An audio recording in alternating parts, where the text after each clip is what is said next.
Առավոտյան մարզանք, նախաճաշ եւ զանազան մարզաձևերով մրցույթներ։ Այստեղ օրերն անցնում են հստակ կարգապահությամբ, իսկ ձանձրանալու համար ժամանակ պարզապես չի լինում։ Մասնակիցներից շատերն այս մրցավայրում առաջին անգամ չեն։ Սկսած օրակարգի ցանկացած կետից վրանում ապրելուց, թիմով աշխատելուց բոլորը փոքրիկ մարտահրավերներ են, որոնց հաղթահարելն է մեզ այլ ավելի ուժեղ դարձնում։ Հենց թիմում էլ, ինչպես նշեցիք, տարբեր բնավորության տեր մարդիկ են լինում, ընդհանուր մրցույթում բոլորը տարբեր բնավորության տեր են ու մարդկանց հետ համագործակցելը, միասին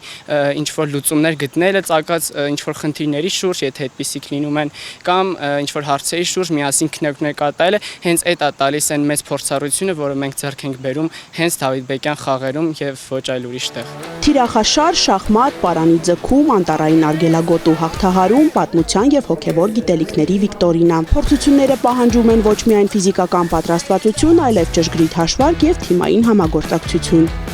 Ունենք հավակնություններ համահայկական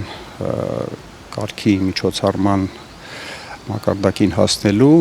Բնության գրկում առօրյա շտապողականությունից հեռու տասնյակ երիտասարդներ իրենց օրն ու միտքը նվիրել են Դավիթբեկյան խաղերին, հաղթահարելով բազում մարտահրավերներ։ Բարի ավանդույթ դարձած այս միջոցառումը կավարտվի օգոստոսի 2-ին, որոշիչ պայքարում բացահայտելով 2026-ի լավագույն թիմին։